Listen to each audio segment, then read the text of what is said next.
8 Focke-Wulf 190s, 1 P-51 Mustang. No clouds, no wingman.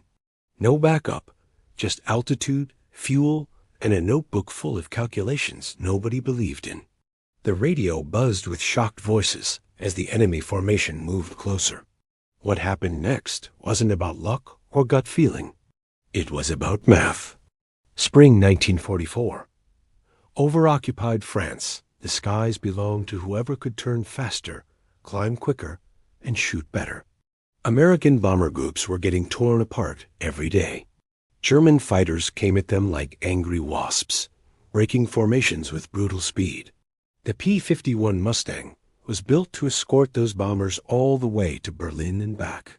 But good design only mattered if you knew how to fly the damn thing. Most fighter pilots flew on instinct. They trusted their gut, their reflexes, how the stick felt in their hands. They learned by watching others, by staying alive, by counting bullet holes after each mission. The really good ones had this kind of natural talent, like they could sense deflection angles without thinking. They didn't sit around calculating stuff. They just reacted. Then there was Second Lieutenant Arthur Fiedler. He flew different. He thought different. And the other pilots made fun of him for it.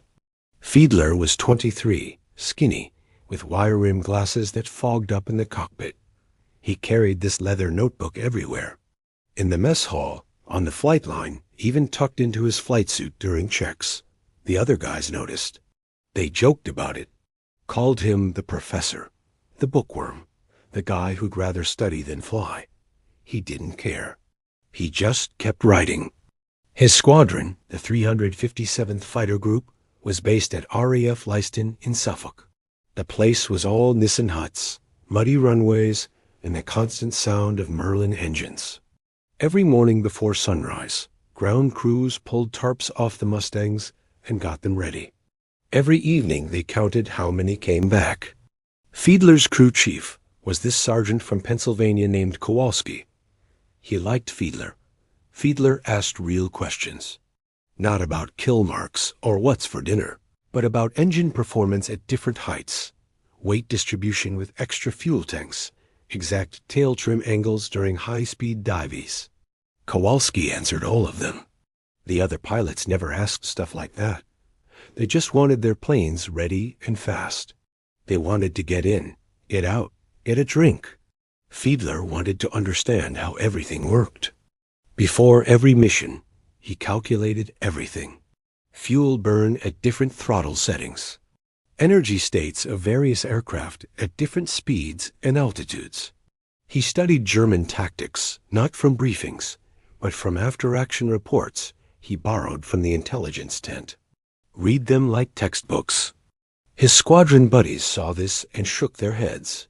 One captain named Derry told him straight up that math wouldn't save his ass when a Focke-Wulf was on his tail. Another guy said he'd get killed thinking too much. A third just laughed and said if he wanted to calculate, he should have joined the engineers. Fiedler didn't argue. He just nodded and kept flying. He wasn't a natural pilot. His first few training flights were rough.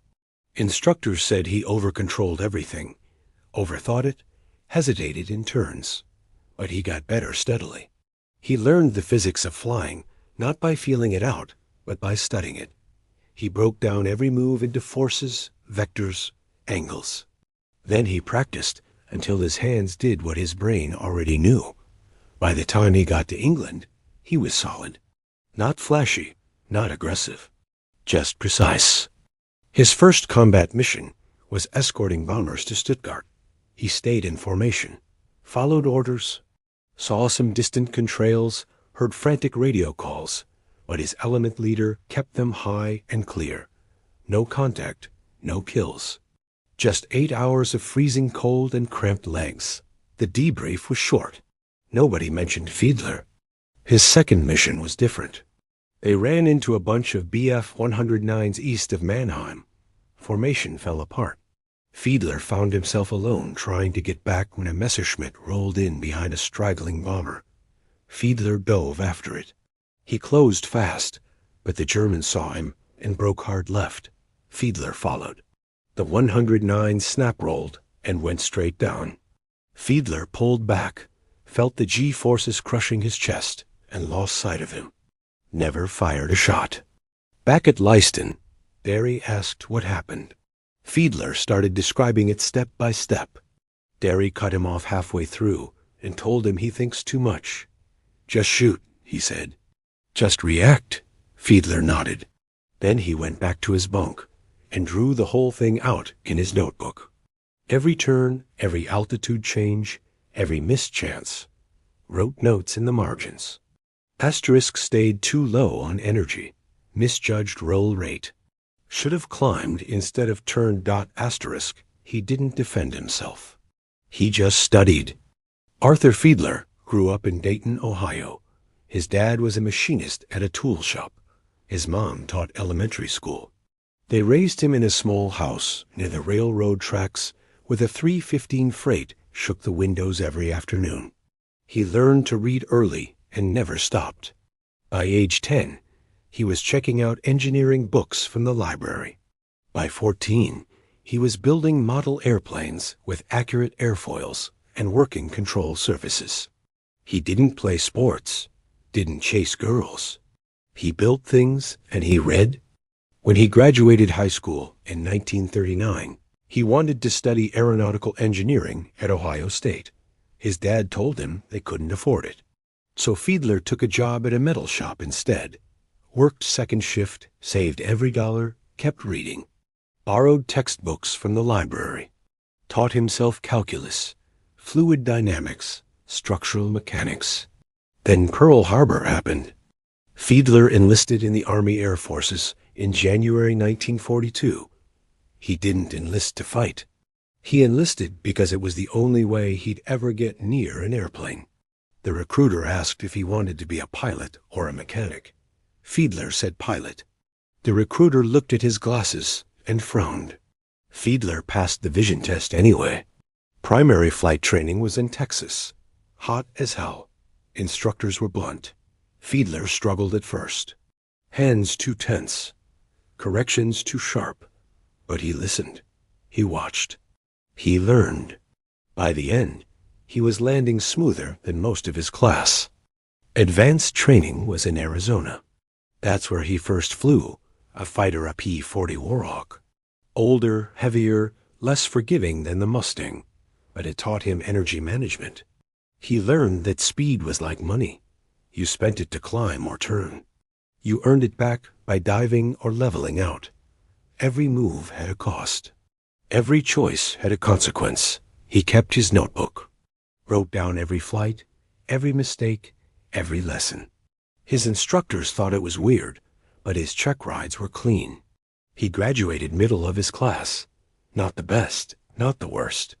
Just steady.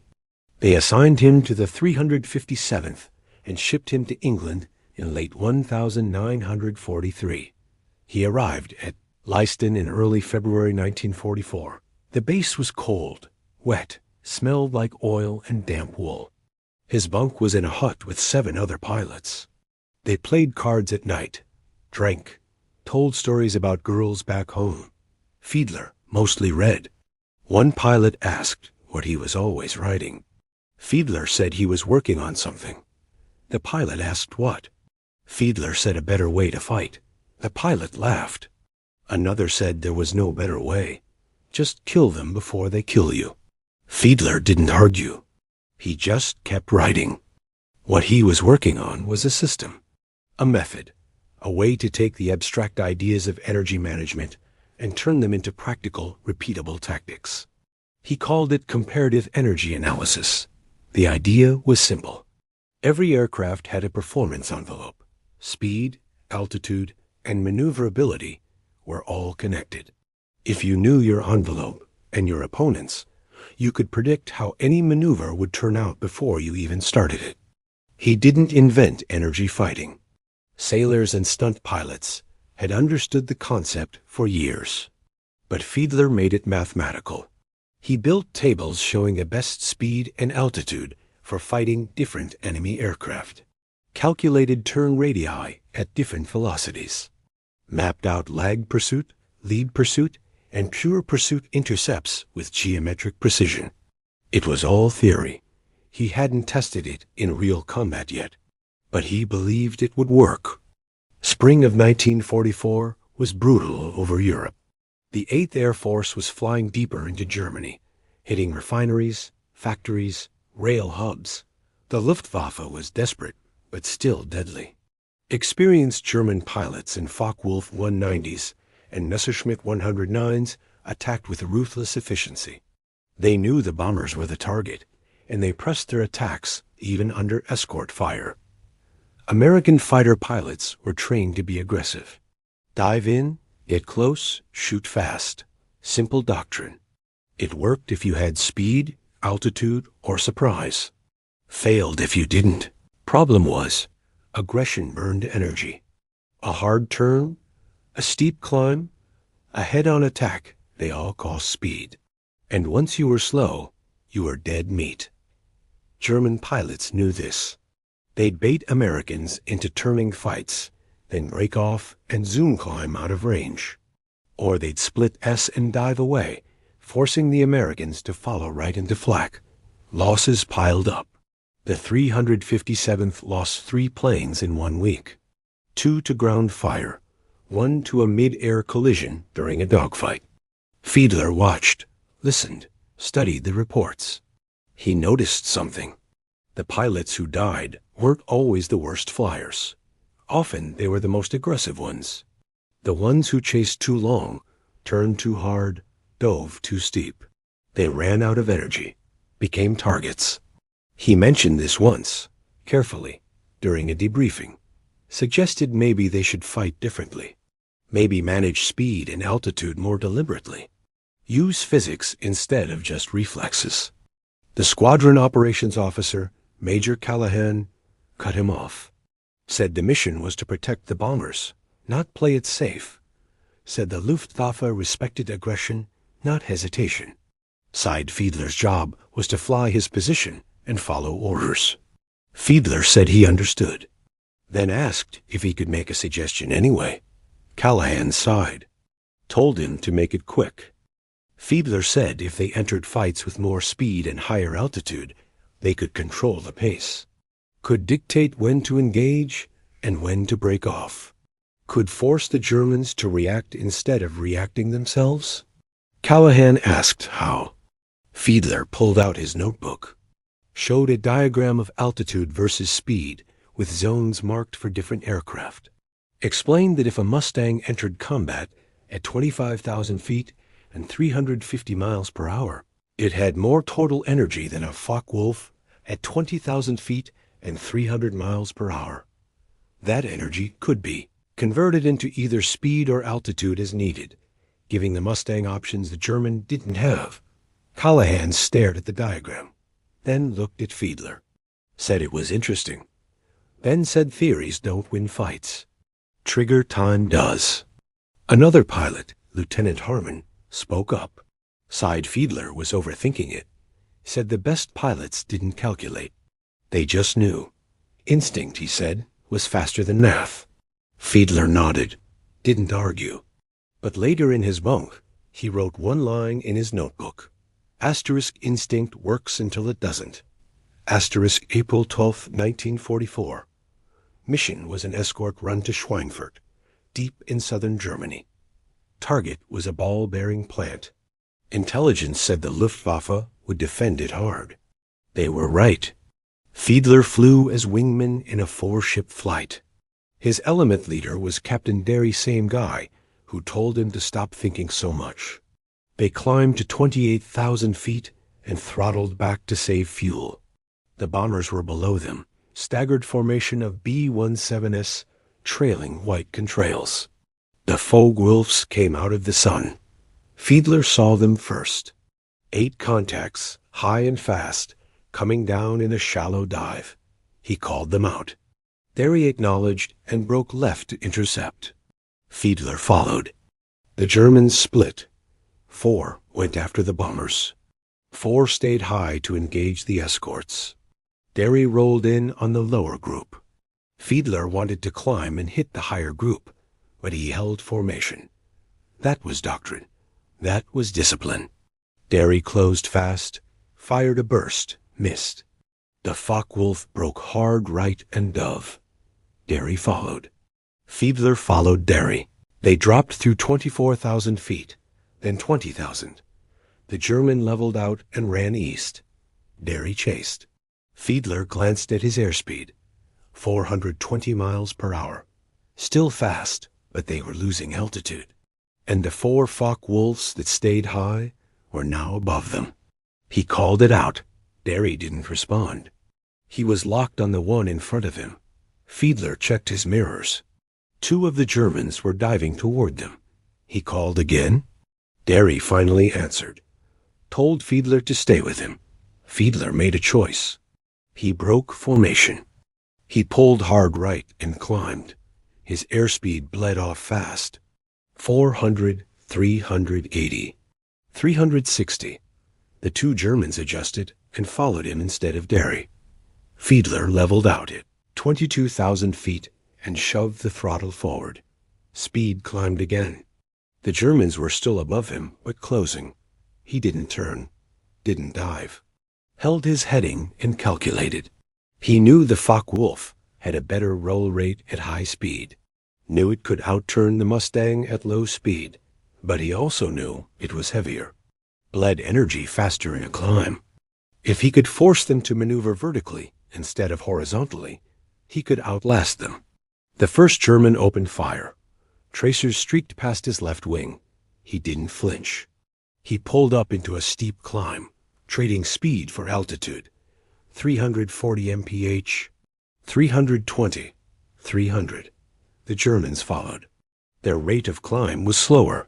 Fiedler crested at 25,000 feet, rolled inverted, and pulled through into a split S. He accelerated downward. The Germans tried to follow, but they were too slow. They'd burned their energy in the climb. Fiedler leveled out at 20,000 feet with 400 miles per hour on the gauge. The Germans were still above him, but out of position. He didn't re-engage. He climbed back to altitude and rejoined the formation.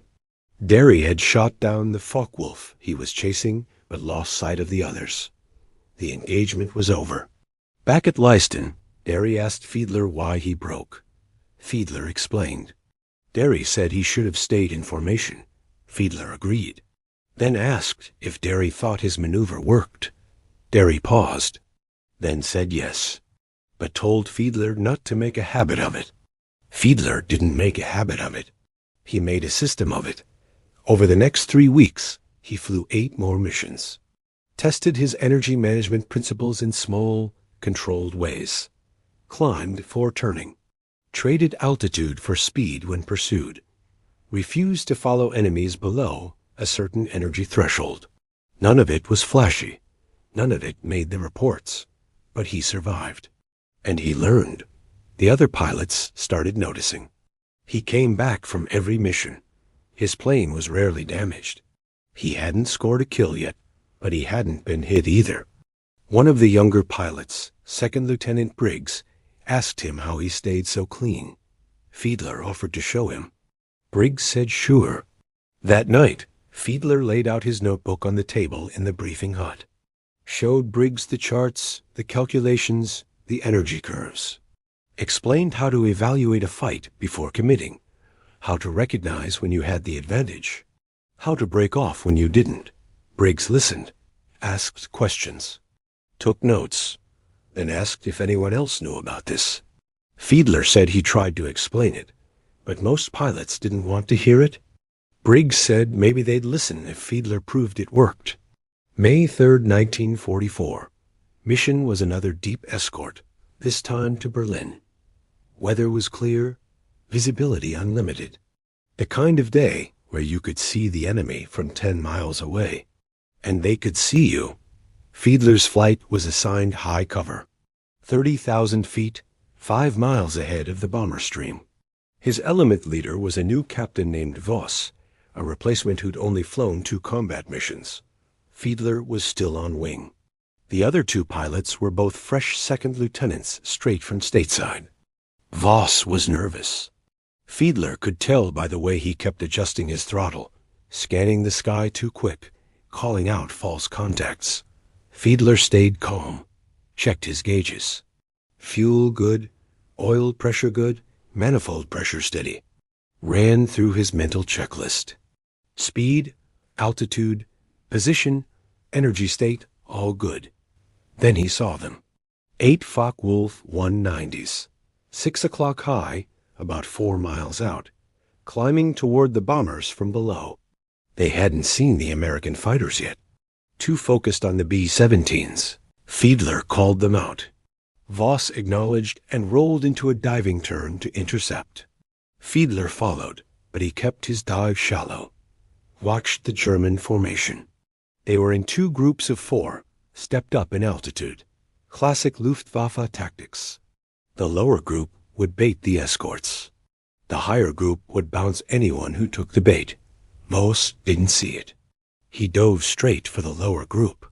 The other 2 pilots followed him. Fiedler didn't. He held his altitude and speed. He watched. The lower Germans broke as Voss approached. Scattered, forcing Voss and the others to split up and chase. And then the upper 4 rolled in. They went after Voss first. He never saw them. Fiedler called the bounce, but Voss's radio discipline was terrible. He didn't hear it, or didn't react. Fiedler made the decision instantly, shoved the throttle to full power, and nosed over into a steep dive, not toward the lower group, toward the upper 1. He accelerated fast, 400 miles per hour, 450, 480.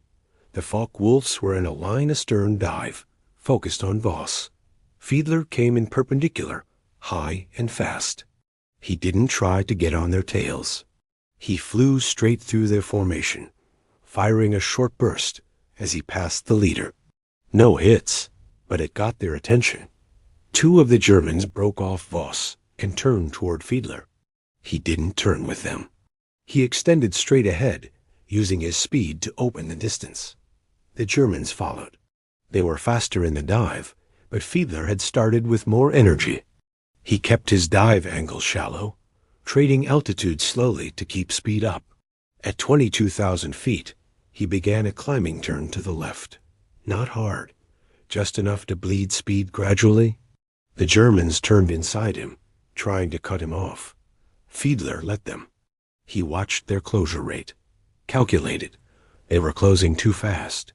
That meant they were too fast, which meant they couldn't sustain a climb without zooming past him. He pulled harder, tightening the turn. His airspeed dropped to 320. The first German tried to follow. Pulled hard, yanking the stick back. His nose came up, but his speed bled off. He stalled and snap-rolled left.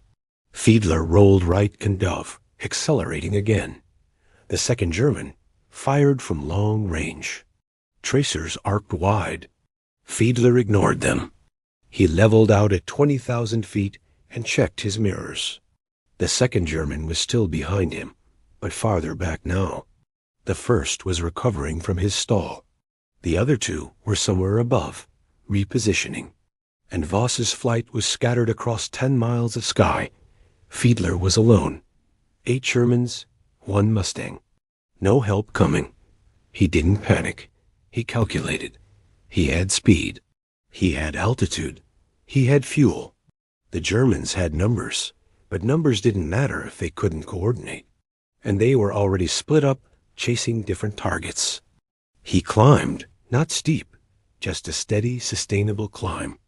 The second German followed. Fiedler let him close to firing range and pulled into a hard left barrel roll. The German overshot. Fiedler rolled back right and slipped in behind him. The German saw him and broke hard, diving left. Fiedler didn't follow. He climbed again. Another German came in from his right. Fiedler turned into him head-on. Both opened fire. Neither hit. They flashed past each other at a combined speed of 700 miles per hour. Fiedler extended again, climbing. His airspeed was 310 now. Slow, but he was at 24,000 feet, higher than any of them. The Germans regrouped below him. 6 now. The other 2 had stayed with the bombers. Fiedler watched them form up. They were trying to bait him down. He didn't take the bait. He stayed high, orbited, waited. One of the Germans broke formation and climbed toward him. Alone, aggressive, impatient. Fiedler met him halfway, rolled inverted, and pulled down into a slashing dive, firing as he passed. The German flinched and broke right. Fiedler didn't turn. Extended, climbed, reset. The German formation fractured again. They tried twice more to coordinate an attack. Both times Fiedler used altitude and speed to force them into low-energy vertical maneuvers. He didn't chase, didn't commit, just made them spend energy they couldn't get back. After 7 minutes, they gave up, dove east and ran for home. Fiedler didn't follow. He climbed back to 28,000 feet, checked his fuel, and rejoined the bomber stream.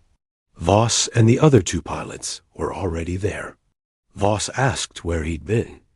Fiedler said he'd engaged the upper group. Voss asked if he got any kills. Fiedler said no. Voss said, then what was the point? Fiedler didn't answer. Back at Leiston, the intelligence officer debriefed each pilot separately. Fiedler described the engagement in detail. The officer took notes, asked how long the fight lasted. Fiedler said about 8 minutes. Asked how many enemies he engaged. Fiedler said 8. Asked how many he shot down. Fiedler said none. The officer paused, then asked what Fiedler did for 8 minutes if he didn't shoot anyone down. Fiedler said he kept them from attacking the bombers. The officer asked how. Fiedler explained, forced them to maneuver vertically, made them chase him, led their energy until they had to quit. The officer wrote it all down, then asked if anyone could confirm it. Fiedler said no. He'd been alone. The report was filed. No kills, no damage, no proof. It went into a folder with 100 other reports from that day. But word got around. That night in the officers' club, Briggs asked Fiedler if the story was true. Fiedler said yes. Briggs asked how he survived. Fiedler said he didn't try to win. He just made it too expensive for them to stay. Derry overheard, walked over, drink in hand, said surviving wasn't the mission. Killing them was. Fiedler said the mission was protecting the bombers. Derry said, you protect bombers by shooting down the fighters. Fiedler said, you also protect them by making the fighters break off. Derry stared at him, then said Fiedler fought like a coward. Fiedler didn't respond, just finished his coffee and went back to his bunk. But others listened. Briggs asked Fiedler to teach him the energy management system. Fiedler agreed. They spent 2 evenings going through the charts. Briggs flew his next mission using Fiedler's principles. Came back undamaged. Told another pilot. That pilot told another. Within 3 weeks, 5 pilots in the 357th were using variations of Fiedler's system. None of them called it that. They just said they were flying smarter, stayed fast, stayed high, picked their fights, broke off when outmatched. Their survival rate went up. Major Callahan noticed. Asked what had changed. One of the pilots mentioned Fiedler's notebook. Callahan asked to see it. Fiedler showed him. Callahan flipped through the pages. Diagrams, tables, calculations, sketches of engagements. Asked if Fiedler had shared this with anyone else. Fiedler said a few pilots had asked, so he explained it. Callahan asked why he hadn't brought it to the operations staff earlier. Fiedler said he tried. Callahan said, try again. A week later, Fiedler stood in front of a room full of pilots and gave a briefing. Used a chalkboard. Drew energy curves. Explained how speed and altitude translated into tactical options. Showed how to evaluate an engagement before committing. How to recognize when you were at a disadvantage. How to break off without getting killed. Some pilots took notes. Others crossed their arms and looked skeptical. Derry walked out halfway through. But the numbers didn't lie. Over the next 2 months, losses in the 357th dropped by 18%. Kill ratios improved. Pilots came back with fewer holes in their wings. The system worked. Other groups heard about it. A colonel from the 4th Fighter Group visited Leiston and asked for a copy of Fiedler's notes. Fiedler gave him one. The colonel brought it back to his squadron. Within a month, energy management principles were being taught in pre-flight briefings across the 8th Air Force. Fiedler never took credit. He just kept flying. He scored his first kill in June. A Bf-109 that made the mistake of trying to climb away from him. Second in July. By the end of the war, he had 6 confirmed kills. Respectable, but not exceptional. What was exceptional was that he flew 68 combat missions and never once had to bail out. Never took critical damage. Never lost a wingman. His crew chief, Kowalski, once asked him how he did it. Fiedler said he just tried not to do anything stupid. Kowalski laughed. Said most pilots did stupid things every mission. Fiedler said that was the problem. The war ended. Fiedler went home. Didn't talk much about what he'd done. Enrolled at Ohio State on the GI Bill and finished his degree in aeronautical engineering. Graduated in 1948. Got a job at Wright-Patterson Air Force Base working on flight test evaluation. Spent 30 years there analyzing aircraft performance, writing technical manuals, mentoring younger engineers. He never became famous. His name didn't appear in history books. No one wrote articles about him. He didn't give interviews, didn't attend reunions, but his ideas lived on. The energy management principles he formalized became the foundation of fighter tactics. The Navy adopted them. The Air Force taught them. By Korea, every fighter pilot learned about energy fighting. By Vietnam, it was doctrine. The Navy Fighter Weapons School, later known as TOPGUN, built its entire curriculum around it. John Boyd, the legendary fighter pilot and strategist, later expanded on the same concepts and developed the OODA loop theory. Boyd never met Fiedler, but he studied the same after-action reports, saw the same patterns, came to the same conclusions. Speed and position were more valuable than firepower. The pilot who controlled energy controlled the fight.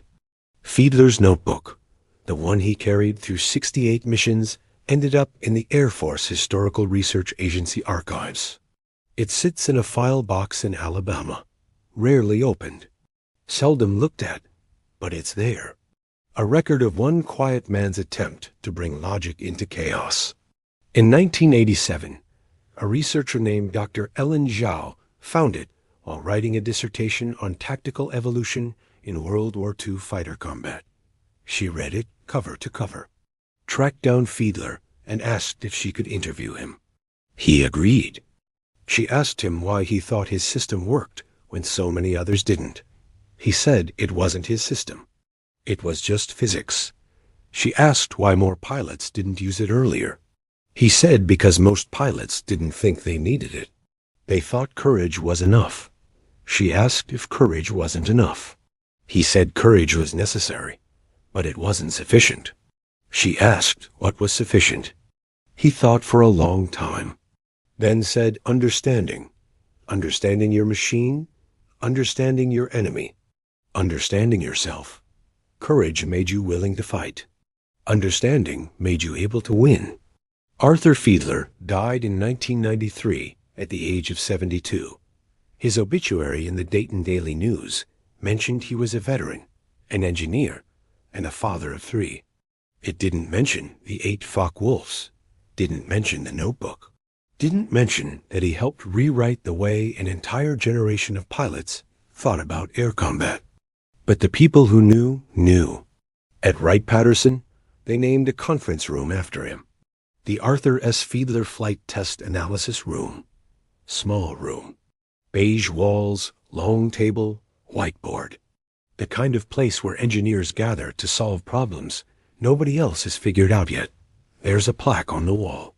It reads, "Courage and calculation are not opposites. They are partners." That wasn't something Fiedler ever said, but it was something he lived. And maybe that's the better testimony, not the words, not the fame, just the quiet, steady application of reason under fire. The belief that even in war, especially in war-thinking matters, that logic, carried into the cockpit and tested against gravity and violence and fear, could be the difference between going home and not going home. He never made fun of the instinct pilots, never claimed to be better. He just offered another way, a way that required patience, humility, and a willingness to be laughed at by people who didn't understand yet. He took the mockery, ignored the doubt, and when the time came, when 8 Focke-Wulfs filled his mirrors and no one was there to help, he proved that math wasn't the opposite of bravery. It was bravery's most reliable ally.